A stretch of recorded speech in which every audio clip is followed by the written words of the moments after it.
ಚಾನಲ್ಗೆ ಸ್ವಾಗತ. ನೋಡಿ, ಇಲ್ಲಿ ಹುಣಸೆಹಣ್ಣು ನೆನೆ ಹಾಕಿದ್ದೀನಿ. ಇದೇನಕ್ಕಪ್ಪ ಅಂದರೆ ನಾನು ಇದು ತೆಂಗಿನಕಾಯಿ ಚಟ್ನಿ ಮಾಡೋದು ಹೇಗೆ ಅಂತ ನೋಡ್ತೀನಿ. ನೋಡಿ, ಇಲ್ಲಿ ಈ ಥರ ಹುಣಸೆಹಣ್ಣು ನೆನೆ ಹಾಕೋದ್ರಿಂದ ಇದರಲ್ಲಿ ಕಲ್ಲು ಅಥವಾ ಏನಾರ ಬೇರೆ ಬೇಡದೇ ಇರೋ ವಸ್ತು ಇದ್ದರೆ ನಾರು ಅಥವಾ ಹುಣಸೆಹಣ್ಣು ಸಿಪ್ಪೆನೂ ಇರುತ್ತೆ. ಇದನ್ನು ನಾವು ಚೆನ್ನಾಗಿ ಕಿವುಚ್ಬಿಟ್ಟು ಲಾಸ್ಟಿಗೆ ಸೋದಿಸ್ಬಿಟ್ಟು ಹಾಕ್ಬೋದು.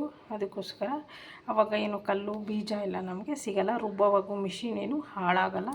ಇದೇನಂತ ನೋಡ್ತಾ ಇದ್ದೀರಾ, ಇದು ಹುಣಸೆಹಣ್ಣಲ್ಲಿ ಇದ್ದಿದ್ದು ನೋಡಿ, ಈ ಥರ ಕಪ್ಪಗೆ ಇರುತ್ತೆ. ಇದು ಬೀಜ ಥರನೇ ಇದೆ, ಏನು ಹುಳ ಅಲ್ಲ. ಆಮೇಲೆ ಹುಳ ಅಂದ್ಕೋಬೇಡಿ. ಹಾಕಿದ್ದೀನಿ. ಈ ಕಡೆ ತೆಂಗಿನಕಾಯಿನೂ ನಾನು ಸ್ವಲ್ಪ ಎಲ್ಲ ನೀರಲ್ಲಿ ವಾಶ್ ಮಾಡಿ ಇಟ್ಟಿದ್ದೆ. ನೋಡಿ, ಇವಾಗ ತೆಂಗಿನಕಾಯಿ ತುರ್ಕೊತೀನಿ. ಅಷ್ಟರಲ್ಲಿ ತೆಂಗಿನಕಾಯಿ ಎಲ್ಲ ರೆಡಿ ಮಾಡ್ಕೊಂಡು ಹುಣಸೆಹಣ್ಣು ನೆನೆಯುತ್ತೆ. ಫ್ರೆಂಡ್ಸ್ ನೋಡಿ, ಈ ಥರ ತುರ್ಕೊಂಬಿಟ್ರೆ ನಮಗೆ ರುಬ್ಬಕ್ಕೂ ಈಸಿ, ಮಿಕ್ಸಿ ಜಾರು ಬಳಕೆ ಬರುತ್ತೆ, ಬ್ಲೇಡು ಹಾಳಾಗಲ್ಲ.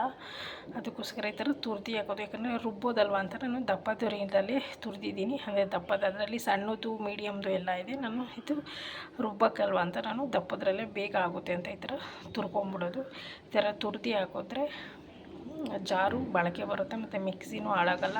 ತೆಂಗಿನಕಾಯಿಯು ಬಾಯಿಗೆ ಸಿಗಲ್ಲ, ಬೇಗ ನುಣ್ಣಗೆ ಪೇಸ್ಟ್ ಆಗುತ್ತೆ, ನೈಸಾಗಿರುತ್ತೆ ಅಂತ ಈ ಥರ ತುರಿದ್ಬಿಟ್ಟು ಹಾಕ್ತೀನಿ.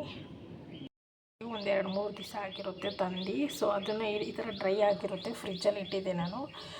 ಆವಾಗ ಏನು ಮಾಡಬೇಕು, ನಾವು ಇನ್ನೇನು ಅಡುಗೆ ಮಾಡ್ತೀವಿ ಅನ್ನೋ ಇವಾಗ ಎತ್ತಿ ಸ್ವಲ್ಪ ನೀರಲ್ಲಿ ಹಾಕಿ ಇದೆಲ್ಲ ಬಟ್ಲಲ್ಲಿ ಆ ಥರ ಹಾಕಿದ್ರೆ ತೆಂಗಿನಕಾಯಿ ಸಾಫ್ಟ್ ಆಗುತ್ತೆ, ನಮಗೆ ತುರಿಯೋಕ್ಕೂ ಈಸಿ, ಮತ್ತು ಜಾರೆಲ್ಲ ಕೈಗೂ ಏನು ತರ್ಚ್ಕೊಂಡು ಏನು ನಮಗೆ ಬ್ಲಡ್ಡು ಬರೋಲ್ಲ.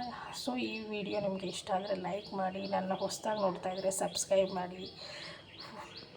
Thank you friend. ಹಾಗೆ ಬನ್ನಿ ತೆಂಗಿನಕಾಯಿ ಚಟ್ನಿ ಹೇಗೆ ಮಾಡೋದು ಅಂತ ನೋಡ್ತಾ ಇರಿ. ನೋಡಿ, ಇದರಲ್ಲಿ ಇಟ್ಟಿದ್ದೆ ನಾನು ಫ್ರಿಜ್ಜಲ್ಲಿ ಇಟ್ಬಿಟ್ಟು. ತೆಂಗಿನಕಾಯಿ ಚಟ್ನಿಗೆ ಏನೇನು ಬೇಕು ಅಂತ ತೋರಿಸ್ತಾ ಇದ್ದೀನಿ. ಈ ಥರ ಒಂದು ದೊಡ್ಡ ತೊಟ್ಟೆಯಲ್ಲೆಲ್ಲ ಇಟ್ಕೊಂಡ್ಬಿಟ್ರೆ ನಮಗೆ ಈಸಿ, ಬೇಗ ಅಡುಗೆ ಮಾಡೋಕ್ಕೂ ಸುಲಭ ಆಗುತ್ತೆ. ಆಮೇಲೆ ತುಂಬ ಪ್ಲೇಟ್ಸು ಆಗೋಲ್ಲ, ಸಾಮಾನು ತುಂಬ ಬೀಳೋದು ಕಮ್ಮಿ ಆಗುತ್ತೆ ಅಂತ ನಾನು ಇದೊಂದು ದೊಡ್ಡ ಪ್ಲೇಟಲ್ಲೆಲ್ಲ ಅರೇಂಜ್ ಮಾಡ್ಕೊಂಬಿಡ್ತೀನಿ. ನೋಡಿ, ಇದು ತೆಂಗಿನಕಾಯಿ ತುರಿದಿರೋದು. ಇದು ಹುರ್ಗಡ್ಲೆ ಕಡಲೆ ಬೀಜ 2 ಹಾಕಿದ್ರೆ ಟೇಸ್ಟು ಚೆನ್ನಾಗಿರುತ್ತೆ ಅಂತ ಹುರಿದು ಫ್ರೈ ಮಾಡಿ ಹಾಕ್ಕೊತೀನಿ ನಾನು. ಇದು ಬೆಳ್ಳುಳ್ಳಿ ಒಂದು 7-8 ಬಿಡಿಸಿ ಇಟ್ಕೊಂಡಿದ್ದೀನಿ. ಫಸ್ಟೇ ಫ್ರೀ ಇದ್ದಾಗ ನಾನು ಬೆಳ್ಳುಳ್ಳಿ ಎಲ್ಲ ಬಿಡಿಸಿ ಫ್ರಿಜ್ಜಲ್ಲಿ ಸ್ಟೋರ್ ಮಾಡಿ ಇಟ್ಟಿರ್ತೀನಿ. ಒಂದು ದಿವಸಕ್ಕೆ 2 ಬೆಳ್ಳುಳ್ಳಿ ಅಂದ್ರೂ ನಮಗೆ ಶುಂಠಿ ಬೆಳ್ಳುಳ್ಳಿ ಪೇಸ್ಟ್ಗೆ ತುಂಬ ಇದಾಗುತ್ತೆ, ಮತ್ತು ಅಡುಗೆ ಮಾಡೋಕ್ಕೂ ತುಂಬ ಯೂಸ್ ಆಗುತ್ತೆ. ಇದು ಕೊತ್ತಂಬರಿ ಸೊಪ್ಪು ಸ್ವಲ್ಪ ಹಾಕಿದ್ದೀನಿ, ಮತ್ತು ಒಂದು 6-7 ಒಣಮೆಣ್ಸಿನ್ಕಾಯಿ ಹಾಕ್ತಾಯಿದ್ದೀನಿ. ನೀವು ಬೇಕಾದರೆ ಖಾರ ಜಾಸ್ತಿ ತಿನ್ನೋರು ಇನ್ನೊಂದು 2 ಎಕ್ಸ್ಟ್ರಾ ಹಾಕೊಬೋದು, ಯುವರ್ ಚಾಯ್ಸ್. ಆಮೇಲೆ ಇಲ್ಲಿ ಹುಣಸೆಹಣ್ಣು ನೆನೆಸಿದ್ದೀನಿ. ಇದೇ ಹುಣಸೆಹಣ್ಣು ನಾನು ಸ್ವಲ್ಪ ಚೆನ್ನಾಗಿ ಕಿವುಚ್ಬಿಟ್ಟು ರುಬ್ಬೋವಾಗ ಇದೇ ನೀರು ಹಾಕ್ತೀನಿ. ಸೊ ಇಷ್ಟು ತೆಂಗಿನಕಾಯಿ ಚಟ್ನಿಗೆ ಬೇಕಾದ ಸಾಮಗ್ರಿಗಳು. ಬಿಸಿ ಆಗ್ತಾಯಿದೆ, ಇದೇನಪ್ಪ ಪುರ್ರ ಅಂತ ಸೌಂಡ್ ಬರ್ತಾಯಿದೆ ಅಂತ ನೋಡ್ತಾ ಇದೆಯಾ. ನೋಡಿ, ಇಲ್ಲಿ ಚಿಮ್ನಿದು ಸೌಂಡ್ ಬರ್ತಾ ಇರೋದು. ಸೊ ಇದು ಆಟೋಮೆಟಿಕ್ಕಾಗಿ ಹಿಂಗೆ ಆಫ್ ಮಾಡಿದ್ರೆ ಆಫ್ ಆಗುತ್ತೆ. ಸೊ ಅದು ಒಂದು 2 ಸೆಕೆಂಡ್ ಇರುತ್ತೆ, ಆಮೇಲೆ ಅದು ಬ್ಲಿಂಕ್ ಆಗ್ತಾ ಇದೆಯಲ್ಲ, ಅದು ಆಫ್ ಆಗುತ್ತೆ. ಇದು ಹಿಂಗಂದರೆ ಆಫ್ ಆಗೋದು. ಈ 2 ಸತಿ ಆಫ್ ಅಂದರೆ ಡೈರೆಕ್ಟ್ ಆಫ್ ಆಗಿಬಿಡುತ್ತೆ, ಹಿಂಗಂದರೆ ಆನ್ ಆಗೋದು. ಸೊ ಇದು ಸುಮ್ಮನೆ ಹಿಂಗೆ ಕೈಯಲ್ಲಿ ನಮ್ಮದು ತೋರಿಸಿದ್ರೆ ಆನ್ ಆಫ್ ಆಗುತ್ತೆ. ಸೊ ನಾವೇನು ಇಲ್ಲಿ ಪ್ರೆಸ್ ಮಾಡೋಂಥ ಅವಶ್ಯಕತೆ ಇಲ್ಲ. ನೋಡಿ, ಇದು ಬಾಣಲಿ ಕಾಯ್ತಾ ಇದೆ. ಇವಾಗ ಎಣ್ಣೆ ಹಾಕೋಣ. ಎಣ್ಣೆ ಹಾಕಿದ್ದೀನಿ ಒಂದು 3 ಸ್ಪೂನು. ಸೊ ಇವಾಗ ನಾನು ಕಡಲೆ ಬೀಜ, ಆಮೇಲೆ ಹುರ್ಗಡ್ಲೆ, ಒಣಮೆಣ್ಸಿನ್ಕಾಯಿ, ಬೆಳ್ಳುಳ್ಳಿ ಎಲ್ಲ ಹಾಕಿರೋದೆಲ್ಲ ಹುರ್ಕೊತೀನಿ. ಲಾಸ್ಟಿಗೆ ತೆಂಗಿನಕಾಯಿ ಹಾಕ್ತೀನಿ, ಯಾಕಂದರೆ ತೆಂಗಿನಕಾಯಿ ಬೇಗ ಫ್ರೈ ಆಗಿಬಿಡುತ್ತೆ. ಅದಕ್ಕೋಸ್ಕರ ಅದನ್ನು ಲಾಸ್ಟ್ಗೆ ಹಾಕ್ಕೊತೀನಿ. ಈ ಥರ ಹುರ್ದಿ ಮಾಡೋದ್ರಿಂದ ಚಟ್ನಿ ಗಮ್ ಅಂತ ಸ್ಮೆಲ್ ಬರುತ್ತೆ. ಈ ಥರ ಎಲ್ಲ ಹುರ್ಕೊಂಡ್ರೆ ಹಸಿ ವಾಸನೆ ಎಲ್ಲ ಹೋಗೋ ಗಂಟ ಹುರ್ಕೊಬೇಕು. ಲೋ ಫ್ಲೇಮಲ್ಲೇ ಹುರ್ಕೊಳ್ಳಿ, ಚೆನ್ನಾಗಿರುತ್ತೆ. ಮತ್ತು ಚಟ್ನಿ ಕೂಡ ಘಮ ಅಂತ ಇರುತ್ತೆ. ಹುರಿದಿದ್ದಾಯಿತು. ಇವಾಗ ಗ್ಯಾಸ್ ಆಫ್ ಮಾಡಿಬಿಡಿ. ಆಫ್ ಆದಮೇಲೆ ಅದು ತಣ್ಣಗೆ ಹಾಕಬೇಕು. ತಣ್ಣಗಾದ್ಮೇಲೆ ನೀವು ಜಾರ್ಗೆ ಹಾಕಿ, ಯಾಕಂದರೆ ಬ್ಲೇಡ್ ಹೋಗುತ್ತೆ ಮತ್ತು ಮಿಕ್ಸಿನೂ ಹಾಳಾಗುತ್ತೆ. ಬಿಸಿ ಐಟಮ್ನ ಜಾರ್ಗೆ ಹಾಕಬಾರ್ದು.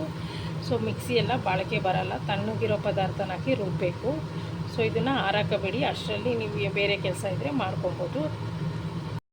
ಚಾನಲ್ಗೆ ಸ್ವಾಗತ. ನೋಡಿ, ಈ ಥರ ಹುಣಸೆಹಣ್ಣು ನಾನು ಕೈಯಲ್ಲೇ ಕಿವುಚ್ಕೊಂಡಿರೋದು. ನಮ್ಮಮ್ಮ ನಮ್ಮ ಅಜ್ಜಿ ಎಲ್ಲ ಕೈಯಲ್ಲೇ ಕಿವುಚ್ತಾ ಇದ್ದಿದ್ದು. ಬ್ಲೌಸ್ ಹಾಕೋದು ಅಥವಾ ಏನೂ ಮಾಡ್ತಾಯಿರಲಿಲ್ಲ. ನೋಡಿ, ಕೈ ಶುದ್ಧವಾಗಿದ್ದರೆ ಸಾಕು, ಉಗುರಲ್ಲೂ ಏನೂ ಕೊಳೆ ಇಲ್ಲ. ಕೈ ಕ್ಲೀನಾಗಿ ತೊಳ್ಕೊಂಡು ಕೈಯಲ್ಲೇ ಕಿವುಚೋದು. ನೋಡಿ ಈ ಥರ ಕಿವುಚ್ಬಿಟ್ಟು ಕಾಫಿ ಸೋಸೋದಿರುತ್ತಲ್ಲ ಅದರಲ್ಲೂ ನೀವು ಸೋಸ್ಕೊಬೋದು, ಅಥವಾ ನಿಮ್ಮ ಹತ್ರ ದೊಡ್ಡದು ಸೋಸೋದಿದ್ರೆ ಸೋಸ್ಕೊಂಡು ಹಾಕ್ಬೋದು. ಯಾಕಂದರೆ ಇದರಲ್ಲಿರೋದು ಬೀಜ ಎಲ್ಲ ನಮಗೆ ಏನು ಹೋಗಲ್ಲ. ನೋಡಿ ನಾನು ಇವಾಗ ಜಸ್ಟ್ ಕಿವುಚಿಟ್ಟಿದ್ದು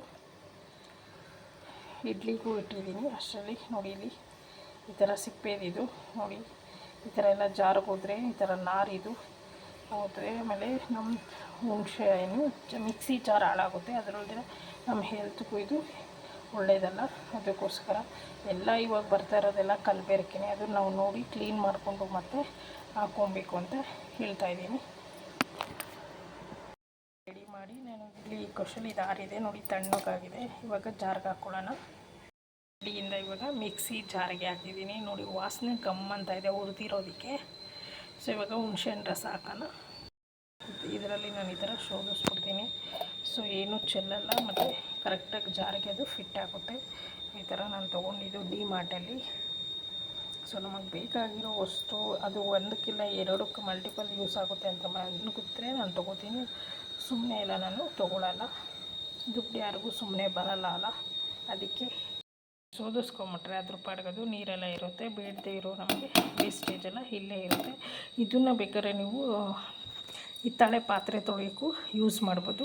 ಹಿತ್ತಾಳೆ ದೇವ್ರ ಸಾಮಾನು ಮಾತ್ರ ತೊಳಿಬೇಡಿ. ಹಿತ್ತಾಳೆ ಗುಂಡಿ ಅಥವಾ ಕುಳಗ ಇರುತ್ತಲ್ಲ ಆ ಥರ ಯೂಸ್ ಮಾಡ್ಬೋದು ಅಂತ ನಾನು ಹೇಳ್ತಾಯಿದ್ದೀನಿ. ಇದೆ ಉಪ್ಪು ಹಾಕಿದ್ದೀನಿ, ರುಚಿಗೆ ತಕ್ಕಷ್ಟು ಸ್ವಲ್ಪ ಉಪ್ಪು ಹಾಕಿದ್ದೀನಿ. ಇವಾಗ ರುಬ್ಬನ ಫ್ರೆಂಡ್ಸ್, ಈ ಥರ ನುಣ್ಣಗೆ ರುಬ್ಕೊಂಡಿದ್ದೀನಿ. ನಿಮಗೆ ಹುಣಸೆಹಣ್ಣು ರಸ ಸಾಲಿಲ್ಲ ಅಂದರೆ ಸ್ವಲ್ಪ ನೀರು ಹಾಕ್ಕೊಳ್ಳಿ. ನಾನು ಸ್ವಲ್ಪ ನೀರು ಹಾಕಿ ರುಬ್ಬಿದ್ದೀನಿ. ಸೊ ಇಷ್ಟು ಸಾಕು ಅನಿಸುತ್ತೆ, ಅದಕ್ಕೆ ತೆಗೆದುಬಿಟ್ಟೆ. ಸಾಸಿವೆ ಹಾಕಿದ್ದೀನಿ, ಚಿಟ ಚಿಟ ಅಂತ ಐತೆ. ಕರಿಬೇವು ಹಾಕಾಯ್ತು. ಇವಾಗ ಗ್ಯಾಸ್ ಆಫ್ ಮಾಡೋಣ. ಇದು ಆರಿದ ಮೇಲೆ ಚಟ್ನಿ ಹಾಕಿ, ಯಾಕಂದರೆ ಬೇಗ ಚಟ್ನಿ ಹಾಳಾಗಲ್ಲ, ಚೆನ್ನಾಗಿರುತ್ತೆ. ಸಂಜೆವರೆಗೂ ಬಿಸಿಲು ಹಾಕಿದ್ರೆ ಚಟ್ನಿ ಹಾಳಾಗ್ಬಿಡುತ್ತೆ, ಟೇಸ್ಟು ಹೋಗುತ್ತೆ. ಇದು ಒಗ್ಗರಣೆ ಆರಿದ ಮೇಲೆ ಹಾಕಿ, ನಾವು ಯಾವ ಬಾಣಲಿಲಿ ಹುರ್ಕೊಂಡಿದ್ನೋ ಅದೇ ಬಾಣಲಿಲೇ ಒಗ್ಗರಣೆ ಹಾಕಿದ್ದೀನಿ. ಸಾಸಿವೆ, ಕರಿಬೇವು, ಎಣ್ಣೆ ಚಿಟ ಚಿಟ ಅಂತು. ಸೊ ಇವಾಗ ಇದು ಆರಿದ ಮೇಲೇ ಚಟ್ನಿ ರುಬ್ಬಿರೋದು ಇದಕ್ಕೆ ಹಾಕಿ ಮಿಕ್ಸ್ ಮಾಡೋಣ. ಎಲ್ಲ ಇರೋದು ಹಾರಿದೆ, ಕೈಯಲ್ಲಿ ಮುಟ್ಟು ನೋಡ್ತಾ ಇದ್ದೀನಿ. ಸೊ ಇವಾಗ ಚಟ್ನಿ ಹಾಕಿ ಚೆನ್ನಾಗಿ ಕಲಸಿ, ಎಲ್ಲ ಚೆನ್ನಾಗಿ ಕಲಸಿ ಒಂದು ಬಟ್ಲಿಗೆ ಸರ್ವ್ ಮಾಡಿದ್ದೀನಿ. ಈ ಬಟ್ಲು ಬಂದು ಮೂರ್ತಿಯವರ ದೊಡ್ಡಮ್ಮ ಗೃಹಪ್ರವೇಶಕ್ಕೆ ಡಿನ್ನರ್ ಸೆಟ್ಟು ಕೊಟ್ಟಿದ್ದು. ಸೊ ಅದನ್ನು ಇವಾಗ ನಾವು ಯೂಸ್ ಮಾಡ್ತಾಯಿದ್ದೀವಿ. ಈ ಥರ ಎಲ್ಲ ಪ್ಲೇಟ್ಸು, ಬೌಲು ಎಲ್ಲ ಕೊಟ್ಟಿದ್ದಾರೆ ಗೃಹಪ್ರವೇಶಕ್ಕೆ ಗಿಫ್ಟ್ ಅಂತ. ಸೊ ಈ ಥರ ಎಲ್ಲ ಯೂಸ್ ಮಾಡ್ಕೊಳ್ಳಿ, ಹಂಗೆ ಶೋಕೇಶಲ್ಲಿ ಹಾಗೆ ಇಡಬೇಡಿ. ನೀವು ಯಾರೋ ನೆಂಟರು ಬಂದಾಗ ಮಾತ್ರ ಯೂಸ್ ಮಾಡೋದಿಲ್ಲ, ನಿಮಗೂ ಡೈಲಿ ಯೂಸ್ ಮಾಡ್ತಾಯಿದ್ರೆ ಇಂಥ ವಸ್ತುಗಳು ನಿಮಗೆ ಅದನ್ನು ಹೇಗೆ ಯೂಸ್ ಮಾಡೋದು, ಹೆಂಗೆ ನೋಡ್ಕೊಳ್ಳೋದು ಅಂತಲೂ ಗೊತ್ತಾಗುತ್ತೆ. ಕೆಲವ್ರ ಮನೇಲಿ ನೋಡಿದ್ದೀನಿ, ಯಾರಾದರೂ ಬಂದಾಗ ಮಾತ್ರ ಆ ಲೋಟಗಳು ಎತ್ತೋದು, ಆ ಬೌಲ್ಗಳು ಎತ್ತೋದು ಅಂತ ಮಾಡ್ತಾರೆ. ಸೊ ಮನೆಯಲ್ಲಿರೋ ವಸ್ತು ಮನೆಯವ್ರಿಗೆಲ್ಲ ಸಂಬಂಧಪಟ್ಟಿರೋದು ಅನ್ನೋ ಭಾವನೆಯಿಂದ ಎಲ್ಲ ಯೂಸ್ ಮಾಡಿ. ನೋಡಿ ಈ ಬೌಲೆಲ್ಲ ಕೊಟ್ಟಿರೋದು ಸೆಟ್ಟು ಫುಲ್ಲು ಬಂದಿದ್ದು. ಮತ್ತು ಈ ಬೌಲು ಆಮೇಲೆ ಮೇಲ್ಗಡೆ ಜೋಡಿಸಿದ್ದೀನಿ. ಈ ಬೌಲು ಎಲ್ಲ ಇದು ನಾನು ಯಾವಾಗೂ ಯೂಸ್ ಮಾಡ್ತಾಯಿರ್ತೀನಿ. ರೆಡಿಯಾಗಿದೆ. ಸರ್ವ್ ಮಾಡೋಕ್ಕೂ ತುಂಬ ಈಸಿ. ಈ ಥರ ಅಗಲ ಬೌಲ್ಗೆ ಹಾಕ್ಕೊಂಡ್ರೆ ನೋಡಿ, ಕರಿಬೇವು, ಸಾಸಿವೆ ಎಲ್ಲ ಹಾಕಿದ್ದೀನಿ. ಗಮ್ ಅಂತ ಇದೆ ಚಟ್ನಿ. ನೋಡಿ ಇಡ್ಲಿಗೆ ಇಷ್ಟು ಸಾಕು ಅಂತ ನಾನು ಇನ್ನೊಬ್ಬ ತೆಳ್ಳಗೆ ಬೇಕಾದರೆ ತೆಳ್ಳಗೆ, ನಿಮಗೆ ಯಾವ ಕನ್ಸಿಸ್ಟೆನ್ಸಿ ಎಷ್ಟು ಬೇಕು ಪ್ರಮಾಣ ಅಷ್ಟು ಮಾಡ್ಕೊಳ್ಳಿ. ಸೊ ಇಷ್ಟ ಆದರೆ ಲೈಕ್ ಮಾಡಿ, ಹೊಸ್ದಾಗಿ ನೋಡ್ತಾಯಿದ್ರೆ ಸಬ್ಸ್ಕ್ರೈಬ್ ಮಾಡಿ. Thank you friends. ತೆಂಗಿನಕಾಯಿ ಚಟ್ನಿ ಈಗ ಹುರ್ತಿ ಮಾಡೋದು ಅಂತ ತೋರಿಸ್ಕೊಟ್ಟಿದ್ದೀನಿ. ಹೀಗೆ ನನ್ನ ಫಾಲೋ ಮಾಡ್ತಾಯಿರಿ. Thank you friends. ಎಲ್ಲರಿಗೂ ಒಳ್ಳೆಯದಾಗಲಿ. ಶುಭೋದಯ. ಇವತ್ತು ಶನಿವಾರ, ಅದಕ್ಕೇ ಚಟ್ನಿ ಇಡ್ಲಿ ಮಾಡಿಬಿಟ್ಟೆ. ಹೆಂಗೂ ಬಿಂದಿಯಾಗೂ ರಜಾ, ಮೂರ್ತಿಯವ್ರಿಗೂ ರಜಾ ಅಂತ ಆರಾಮಾಗಿ ಎದ್ದು ನಿಧಾನಕ್ಕೆ ತಿಂತಾರೆ. ಇನ್ನು ಅವ್ರು ಎದ್ದಿಲ್ಲ. ಇವಾಗ ಮುಚ್ಚಿಟ್ಟಿದ್ದೀನಿ. ಇದು ಪ್ಲೇಟ್ಸ್ ಎಲ್ಲ ಸೆಟ್ ಅವರೇ ಗಿಫ್ಟು ಗೃಹಪ್ರವೇಶದಲ್ಲಿ ನಮಗೆ ಗಿಫ್ಟ್ ಮಾಡಿದ್ದು. ನಾನು ಏನಕ್ಕಪ್ಪ ಹೇಳ್ತಾಯಿದ್ದೀನಿ ಅಂದರೆ, ಯಾರಾದರೂ ನಮ್ಗೆ ಏನಾದರೂ ಕೊಟ್ಟರು ಸಹಾಯ ಮಾಡಿದ್ರೆ ನಾವು ಯಾವಾಗೂ ನೆನೆಸ್ಕೊಳ್ಬೇಕದು. ಸೊ ನನಗದು ಇದೆ. ಏನಾದರೂ ಆ ವಸ್ತು ನೋಡಿದ ತಕ್ಷಣ ಇದು ಇಂಥವ್ರು ಕೊಟ್ಟರು ಅಂತ ನಾನು ಹೇಳ್ಕೊತೀನಿ. ಅದರಲ್ಲಿ ನನಗೇನು ಮುಜುಗರ, ನಾಚಿಕೆ ಅಥವಾ ಅವಮಾನ ಆಗುತ್ತೆ ಅನ್ನೋದು ನನಗೇನು ಇಲ್ಲ. ಒಂದು ಸಣ್ಣ ಸಹಾಯ ಮಾಡಿದ್ರು ಅವ್ರು ಮಾಡಿದ್ರು ಅಂತ ನಾನು ಹೇಳ್ಕೊತೀನಿ.